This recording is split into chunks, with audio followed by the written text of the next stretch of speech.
Nakaburol na ang rider na hinol dapat nasawi matapos saksakyan ng ice pick ng kanyang pasahero sa Caloocan. Nakiramay sa naulilang pamilya sa Quezon City ang ilang kapwa rider, pero kasabay nito ang lumalawak na diskurso tungkol sa kaligtasan ng mga motor taxi riders.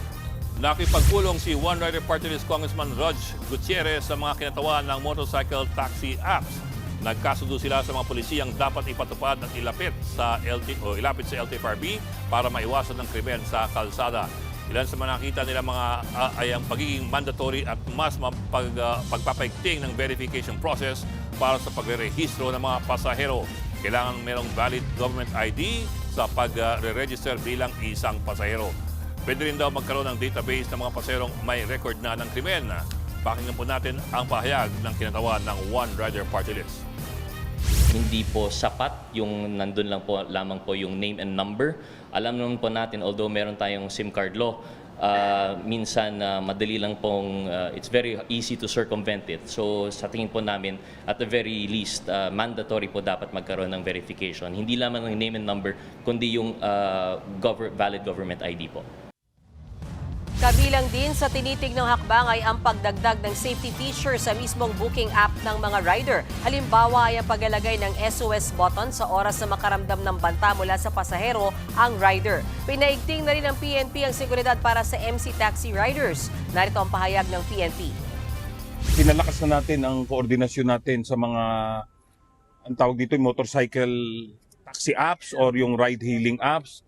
Rest assured na lahat po ng ating dagdag na patrolya at dagdag na pagbabantay, lalo na sa 10 oras ng gabi, ay ginagawa na po ng inyong kapulisan. Bumuhos naman ang pagkiramay para sa nasawing motor taxi rider na si Fabio Norberte mula sa mga kapwa niya rider. Ang isa sa kanila, hindi maiwasan ang galit sa sinapit ng biktima. Hindi rin makatarungan ang nangyari. Matapos ang insidente, marami na rin daw rider ang nangangamba ngayon para sa kanilang kaligtasan. Pakinggan po natin ang kanilang saloobin. Yung pagyayaring ganito na sa aming mga riders, nakakalungkot, yung parang nakakadismaya na wala kaming secured pag bumabiyahe ng gabi. Kasi wala namang kwentang tao yung gagawang ganyan eh. Ang ilang rider naglalagay na ng mensahe sa mga pasahero dahil sa takot, gaya ng isang ito na nagprint ng picture ng kanyang pamilya at may mensahe sa kawatan na ibibigay naman ng lahat, wag lang siyang sasaktan. Ang ilang rider nga nagdadalawang isip na sa pagtanggap ng pasahero. Ang ibang rider madalas na nga raw nagka-cancel ng booking. Narito ang ilan pa sa kanilang mga sentimiento. Dati kasi parang ang ano pa ng biyahe, makakabiyahe ka pa madaling araw kasi karamihan talaga malakas kita pag madaling araw. Kaso nga lang, di natin mano na doon yung risk na ngayon nga, delikado kasi sunod-sunod na may nababalitaan na kasama namin. Although ang problema dun sa proposal na kailangan ng government ID bago ka makapag-book bilang isang customer, makakapag-book ka lamang pag gamit mo ay suppose yung cellphone na may SIM card.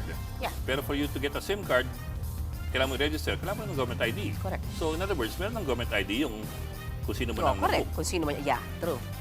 And ako, may nakita kasi ako na parang sinasabi tumawag daw sa hotline kapag nafe-feel niya na may threat. Pero mahirap kasi yun kapag nakasakay na sa'yo Paano ka pa ba tatawag? Siguro maganda yun. Nasa likod mo pa. Exactly. Pero so parang yung kaninang nabasa natin maganda yun. I think yung SOS button kung paano gagawin. I guess in-app yan kung paano baka magawa ng paraan. At least yun man lang. Para hindi naman masyadong halatang-halata na tumatawag ka sa pulis na yung nasa likod mo. Feeling mo papatayin ka. Parang mahirap naman yun. Tsaka pag tumawag ka sa pulis habang nasa likod mo yun, baka napaagalan. re-rectahan ka talaga. Oo, diba?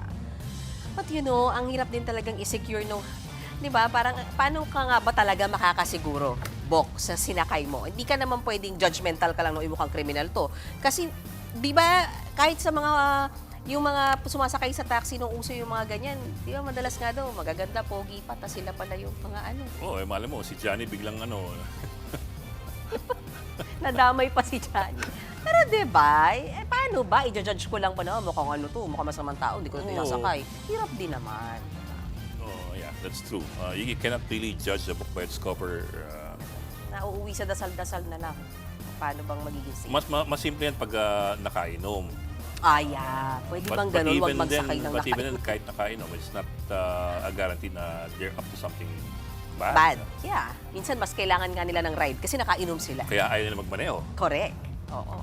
So therefore, wala tayong solusyon. Ayun lang. Okay. Ang hirap.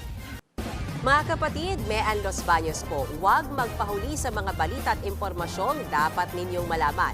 Para sa mas malawak na balitaan at diskusyon, mag-follow at mag-subscribe na sa social media pages ng News 5.